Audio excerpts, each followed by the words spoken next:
ਵਾਹਿਗੁਰੂ जी का खालसा वाहिगुरू जी की फतेह। अज का दिन है 11 पो का। 11 पो अपने अंदर बहुत कुछ समेटी बैठी है। 11 पो का दिन सिख इतिहास की गवाही भरदा है। अज असी 11 पो की गल करांगे।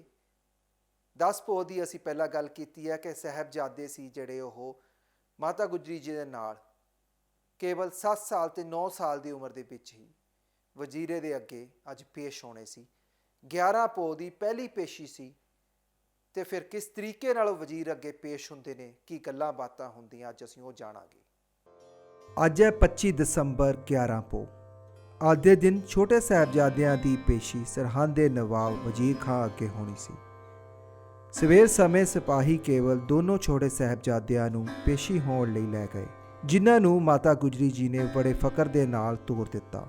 सरहंद के नवाब ने वड्डे दरवाजे नूं बंद करवा के निक्का दरवाजा खोल दिता, ये सोचदियां होया कि जद गोबिंदे लाल दरबार अंदर दाखल होणगे तां उन्हां दे सीस झुके होणगे, क्योंकि छोटा दरवाजा इन्ना क छोटा सी कि जेकर इस अंदर दाखल होना हुंदा सी तां सीस नूं झुकाउणा ही पैंदा सी।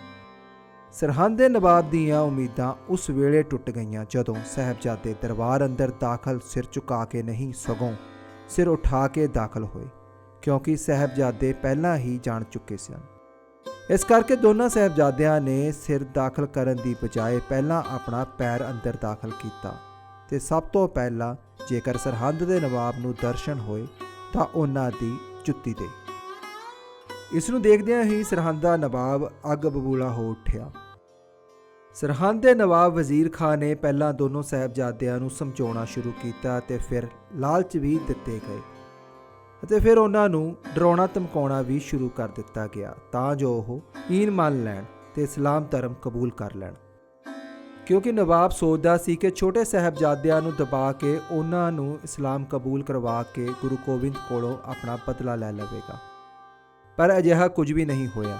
ਛੋਟੇ ਸਾਹਿਬਜ਼ਾਦਿਆਂ ਨੇ ਉਹਨਾਂ ਦੀ ਇੱਕ ਨਾ ਮੰਨੀ। ਹੋਰ ਡਰਾਉਂਦਿਆਂ ਹੋਇਆਂ ਆਖਿਰਕਾਰ ਸਾਹਿਬਜ਼ਾਦਿਆਂ ਨੂੰ ਭਾਈ ਸੰਗਤ ਸਿੰਘ ਦਾ ਸੀਸ ਦਿਖਾਇਆ ਗਿਆ, ਇਹ ਕਹਿ ਕੇ ਕਿ ਤੁਹਾਡਾ ਪਿਤਾ ਚਮਕੌਰ ਦੀ ਜੰਗ ਅੰਦਰ ਸ਼ਹੀਦ ਹੋ ਚੁੱਕਿਆ ਤੇ ਆਹ ਵੇਖ ਲਓ ਤੁਹਾਡੇ ਪਿਤਾ ਦਾ ਕੱਟਿਆ ਹੋਇਆ ਸਿਰ। ਪਰ ਦੋਨੋਂ ਸਾਹਿਬਜ਼ਾਦਿਆਂ ਨੇ ਸੀਸ ਦੇਖ ਕੇ ਜੈਕਾਰੇ ਲਗਾਉਣੇ ਸ਼ੁਰੂ ਕਰ ਦਿੱਤੇ, ਕਿਉਂਕਿ ਉਹ ਸਮਝ ਚੁੱਕੇ ਸਨ ਕਿ ਇਹ ਸੀਸ ਉਹਨਾਂ ਦੇ ਪਿਤਾ ਦਾ ਨਹੀਂ ਹੈ। ਤੇ ਸਾਹਿਬਜ਼ਾਦਿਆਂ ਨੇ ਨਵਾਬ ਦੀ ਇੱਕ ਨਾ ਮੰਨੀ। ਇਹ ਦੇਖਦਿਆਂ ਹੋਇਆਂ ਨਵਾਬ ਨੇ ਉਹਨਾਂ ਨੂੰ ਠੰਡੇ ਬੁਰਜ ਦੇ ਵਿੱਚ ਲੈ ਕੇ ਜਾਣ ਦਾ ਹੁਕਮ ਦੇ ਦਿੱਤਾ। ਦੋਨੋਂ ਸਾਹਿਬਜ਼ਾਦਿਆਂ ਨੂੰ ਸਿਪਾਹੀ ਦੁਆਰਾ ਮਾਤਾ ਗੁਜਰੀ ਜੀ ਕੋਲ ਲੈ ਗਏ ਅਤੇ ਠੰਡੇ ਬੁਰਜ ਵਿੱਚ ਉਹਨਾਂ ਨੂੰ ਸਾਰੀ ਰਾਤ ਕੱਟਣੀ ਪਈ ਅਤੇ ਅਗਲਾ ਦਿਨ ਫਿਰ ਪੇਸ਼ੀ ਦਾ ਰੱਖਿਆ ਗਿਆ। 7 ਸਾਲ ਅਤੇ 9 ਸਾਲ ਦੇ ਛੋਟੇ ਸਾਹਿਬਜ਼ਾਦੇ ਅਤੇ ਮਾਤਾ ਗੁਜਰੀ ਜੀ ਨੂੰ ਮਿਲਣ ਤੋਂ ਪਹਿਲਾਂ ਨਵਾਬ ਨੇ ਠੰਡਾ ਬੁਰਜ ਵਿੱਚ ਹੀ ਉਹਨਾਂ ਨੂੰ ਠਹਿਰਾਉਣ ਲਈ ਕਹਿ ਦਿੱਤਾ ਸੀ।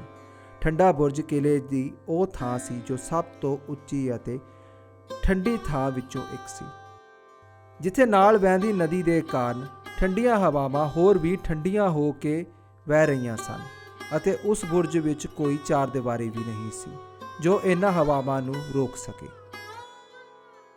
ਸੋ ਸਾਧ ਸੰਗਤ ਜੀ, ਅੱਜ ਅਸੀਂ 11 ਪੋਹ ਬਾਰੇ ਜਾਣਿਆ ਕਿ 11 ਪੋਹ ਆ ਜਿਹੜੀ ਉਸ ਦਿਨ ਕੀ ਇਤਿਹਾਸ ਰਿਹਾ, ਕਿਸ ਤਰੀਕੇ ਨਾਲ ਬੜੀ ਦਲੇਰੀ ਨਾਲ ਛੋਟੇ ਸਾਹਿਬਜ਼ਾਦਿਆਂ ਨੇ ਬਿਨਾਂ ਸਿਰ ਝੁਕਾਏ ਦਰਬਾਰ ਅੰਦਰ ਦਾਖਲ ਹੋਏ ਤੇ ਵਜ਼ੀਰ ਨੂੰ ਚੈਲੰਜ ਦਿੱਤਾ। ਹਾਲਾਂਕਿ ਬੜੇ ਲਾਲਚ ਦੇਣ ਦੀ ਕੋਸ਼ਿਸ਼ ਕੀਤੀ ਗਈ, ਤਸੀਹੇ ਦੇਣ ਦੀ ਕੋਸ਼ਿਸ਼ ਕੀਤੀ ਗਈ, ਪਰ ਉਹਨਾਂ ਨੇ ਈਨ ਨਾ ਮੰਨੀ।